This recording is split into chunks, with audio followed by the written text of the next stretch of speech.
da liderança no Brasileirão, as acusações contra Bruno Henrique, bastidores do mercado com José Boto e ação solidária do Mengão. Se você é rubro-negro, esse é seu lugar. Seja muito bem-vindo ao canal DNA Rubro-Negro, o seu espaço definitivo para tudo sobre o Flamengo. O canal onde a paixão pelo Mengão corre nas nossas veias. Já se inscreve aí, ativa o sininho e bora fazer parte desse time, porque o Flamengo é uma paixão que não tem limite. Lembrando que a gente aqui não só fala de Flamengo, a gente vive o Mengão e aqui o jogo é sempre no ataque.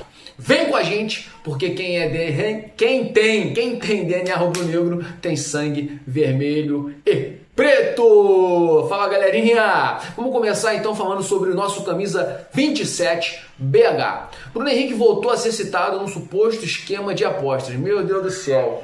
Segundo informações da ESPN, tá? O novo nome revelado foi o de Paulo Sérgio, ex-preparador físico do Flamengo, que teria feito apostas com resultados exatos de jogos em 22 e 2023, jogos nos quais Bruno Henrique atuou. Detalhe, hein? Esse Paulo Sérgio é o mesmo que envolveu o atacante lá na primeira vez, na primeira denúncia. Mas calma aí, hein? Até o momento não há qualquer prova concreta contra o jogador. O nome do Bruno Henrique apareceu nos prints das apostas realizadas. E aí a defesa, né, o advogado dele lá já se movimentou. Segundo o GE, lá da Globo, né, os advogados estão tranquilos quanto à inocência do camisa 27. E o jurídico aí do Bruno Henrique não tem qualquer, diz que ele não tem qualquer movimento em apostas e nem mantém relações com os apostadores. E a orientação, por enquanto, é aguardar, né, o Bruno Henrique aí, aguardar o avanço das investigações antes de qualquer manifestação pública, tá bom, galera? E ainda vale destacar que o Bruno Henrique, né, é um jogador importante, respeitado aí no elenco do Flamengo e tem total respaldo, pelo menos até o momento, da diretoria. Vamos falar então de Flamengo. O Flamengo já está no Equador, galera. E a caminhada rumo à glória na Libertadores segue firme, tá bom? A delegação rubro-negra chegou ontem à capital lá de Quito por volta de umas 9h30 da noite, horário de Brasília.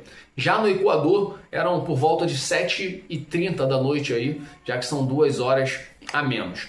Chegada foi tranquila, mas o pouso sempre é um pouco complexo ali, né? Desafiador, porque Quito está entre as montanhas e aí o avião normalmente precisa, cara, quase mergulhar, né, no vale ali para pousar. Tudo correu muito bem, graças a Deus, e na chegada Felipe Luiz e Pedro foram super solícitos com os torcedores equatorianos lá no aeroporto.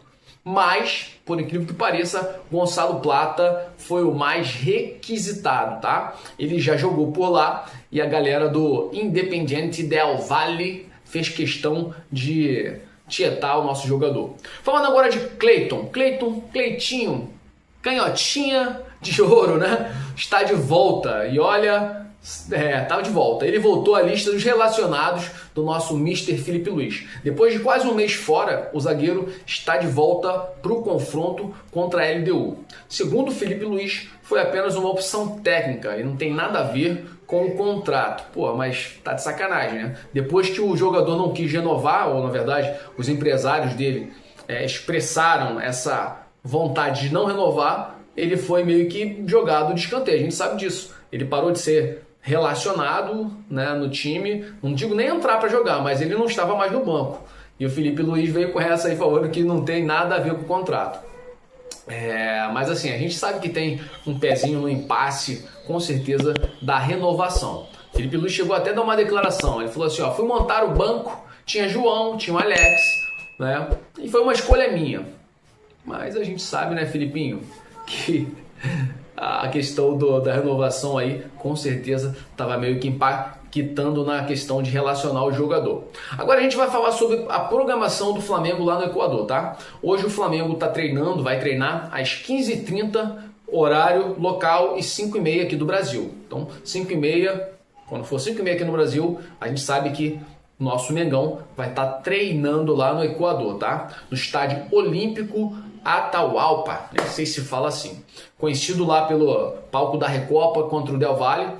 E lembrando que hoje é segunda, amanhã já é o jogo, né? É um jogo decisivo contra a LDU que vai ocorrer às 17 horas do Equador e às 19 aqui do Brasil. Então, se você for ver o jogo, que tem que ver, você é obrigado a ver. Tu é flamenguista, maluco. Você precisa parar às 19 horas, às 7 horas da noite aqui do Brasil para assistir esse jogão, tá? A delegação está hospedada no Hilton Colon e depois da partida já vai embarcar de volta.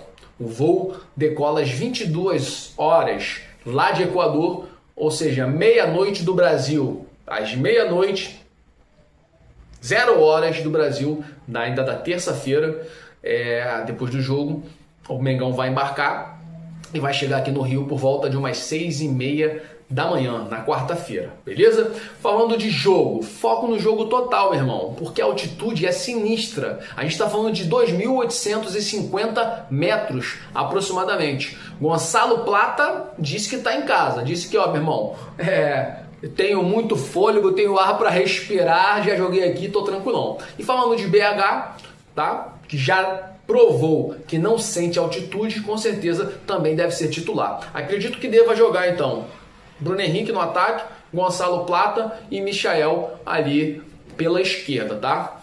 Esses são as principais apostas para esse confronto. Lembrando que a última vez que jogamos no estádio lá da LDU foi em 2021 e ganhamos por 3-2, com 2 gols do Gabigol e um golaço do nosso BH. Na época, o técnico era o Rogério Ceni, que estava no comando. E aí, ó, só para lembrar da escalação, jogamos lá com o Diego Alves, nosso goleiraço, Arão, João Gomes, só cara ruim, né, bicho? Everton Ribeiro, Arrascaeta, tá? Hoje, daquele time, só BH e Arrascaeta estão no elenco. O tempo passa muito rápido, né? Mas o Flamengo segue forte, forte. Falando de Brasileirão, vamos agora só pensar no cenário atual que a gente tem, tá? A gente vai falar aqui um pouquinho sobre os acontecimentos, o que aconteceu, Palmeiras, que venceu o Fortaleza, Flamengo que empatou com o Vasco. Vamos lá. Então, falando de Brasileirão, tem muita gente reclamando do empate com o Vasco, torcida do Flamengo, né? Mas vamos pensar, com 3 vitórias e 2 empates, o Flamengo tem 73% de aproveitamento. Melhor início dos últimos 4 anos, galera. 2021, só para lembrar, a gente já tinha derrota. 2022, 22. Só tínhamos 33% de aproveitamento. 23, pior ainda. E 24, nem fala, né, irmão? Tite, que raiva. Só passávamos raiva. Então, vamos com calma, né, irmão? A gente precisa, nação, a gente precisa botar a cabeça no lugar e lembrar que o Felipe tá fazendo um excelente trabalho, né? O time tá no caminho, vai dar tudo certo. Agora falando de Palmeiras. Palmeiras que, na nossa concepção, está sendo sempre ajudado pela juizada, né? Vários lances estranhos têm ocorrido. Sim, mas ele passou, vamos falar de Palmeiras, passou o Flamengo. Palmeiras hoje é o líder, segue na liderança, tá? Foi com sufoco o jogo lá contra o Fortaleza, na minha concepção, gol cagado, tá? Teve pênalti mal marcado e o Fortaleza quase empatou lá no fim, mas perdeu um pênalti. Everton, que nunca agarra, pegou o pênalti lá do Fortaleza. E assim, importante, galera, vamos ficar tranquilo, tem muito campeonato pela frente, o Flamengo e Palmeiras vão se enfrentar e a briga pelo topo só tá começando, beleza? Então, eu acho que, tô vendo aqui são 6 minutos ou 9 minutos mais ou menos de vídeo, acho que a gente pode fechar por aqui, fazer um vídeo curto, depois eu vou gravar mais coisa ainda pra vocês.